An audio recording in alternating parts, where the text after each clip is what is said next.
Nearly a decade ago, a turtle lover named Billy decided he wasn't content with the abilities of boats in Minecraft. So after brainstorming for a little bit, he thought that turtles would be a phenomenal replacement as a rideable mob. Billy took his idea of turtles to the official Minecraft subreddit, and it was an overnight sensation. The community loved this idea and wanted Mojang to add it. However, nobody truly thought that would happen.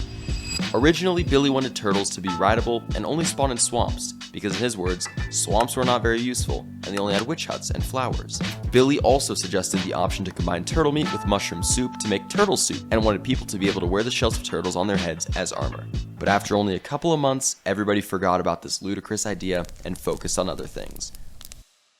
That is, everybody except for one person.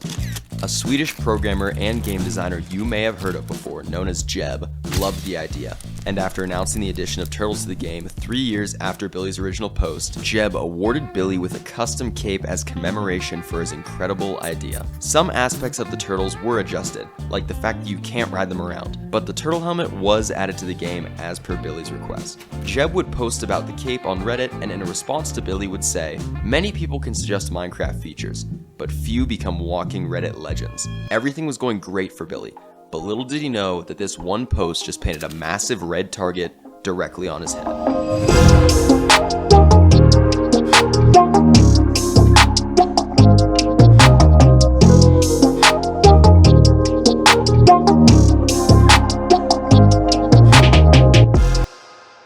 Since Minecraft's release all the way back in 2009, there has been an underground community known as the OG.com. This is a place where Minecraft users buy and sell desirable accounts, such as original usernames or Minecon capes. You may have also heard this community be referred to as the black market. Me and several of my friends are part of this community, and you can meet some of the most interesting and nice people in the world.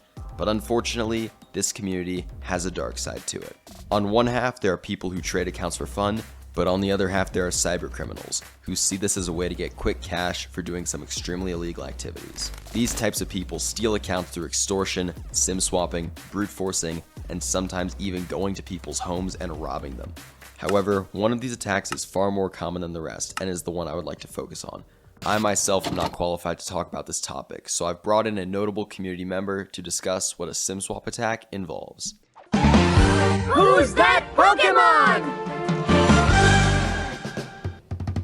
On many online websites, there is an option to add your phone number as a form of account recovery or two-factor authentication. But this security measure is the very same weakness sim swappers abuse to steal your accounts. There are typically 4 people involved in a sim swap attack: a targeter, a doxer, a holder, and a caller.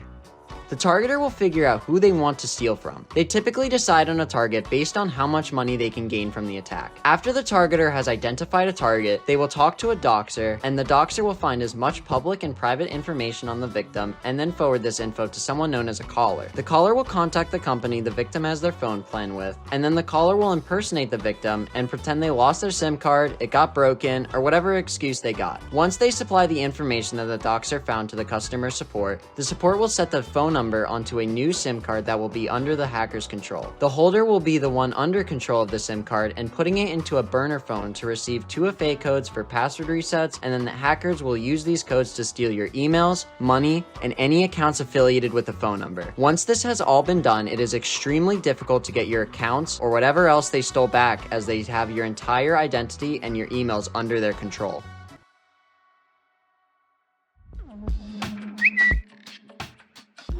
On June 6 at 3 p.m., Billy randomly tweets out with no context, "Well, fuck me." I had known Billy at this point for around a year and thought this was strange, as Billy wasn't the type of person to use swear words, not even ironically. I messaged him directly as soon as I saw the tweet, asking if his account was hacked, and I was left on red. Fearing the worst, I decided to do some more digging, and I came across a post in one of the most popular Minecraft accounts selling Discord servers at the time, saying a new one-of-one cape was being sold. Suspiciously, this thread was created only 6 minutes before Billy sent out his ominous tweet. So I put on my Sherlock Holmes outfit and decided to do some digging. With Billy ghosting me and the username of the account being sold not revealed, it could just be a coincidence. So to get some confirmation on whether or not Billy did in fact lose his account, I contacted one of our mutual friends, Mike Lee, and after some back and forth, Mike Lee did verify that Billy had been sim swapped. Then we heard the first words from Billy since his ominous tweet. Billy replied to a picture of his account being used on Hypixel stating that it was not him. Now the community knew it was stolen, and it was only a matter of time before Billy either got his account back or it was sold for tens of thousands of dollars. If the account is sold, then the attackers would get money and have no repercussions. However, if Billy was able to get the account back before the attackers sold it, then they would have just wasted months of their life for absolutely nothing. It was a race to the finish and nobody knew who would win.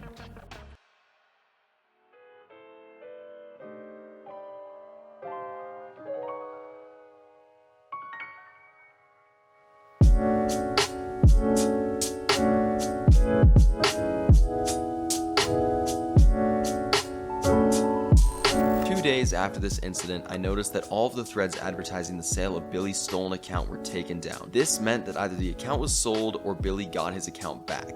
So I contacted Mike Lee directly to ask, and he did confirm that Billy's account was back in his possession. The hackers spent all their time and effort stealing Billy's account only to walk away empty-handed, which is exactly what they deserve. But the question still remains. Who hacked Billy's account? My theory is that it is Evil, Junior, or both working together, and here's why. Typically, when someone hacks an account of high value, they like to leave a mark. When 5J was hacked, the person changed the username to Hacked by Shawnee. And when Danny B Style, which is another one of One Cape, got hacked, the hacker changed the name to Debug. And unsurprisingly, Debug and Shawnee were behind these hacks. In Billy's case, there isn't a clear consensus, but we do see that the name did change to Junior Owns Evil. Typically, when two people work together to hack an account, they will put both their names on it as a mark, which leads us to the identity of the SIM swappers. I do not know either of these people personally, but it is clear that two people known as Junior and Evil worked together to steal Billy's account. Even if this isn't the case, it is safe to assume that at least one of them was involved with the SIM swap attack orchestrated on Billy. But at the end of the day, it doesn't really matter who stole the account, because Billy got it back, and the hijackers just ended up wasting time and made no money from this. So, if you ask me, that's probably the best conclusion that we could get.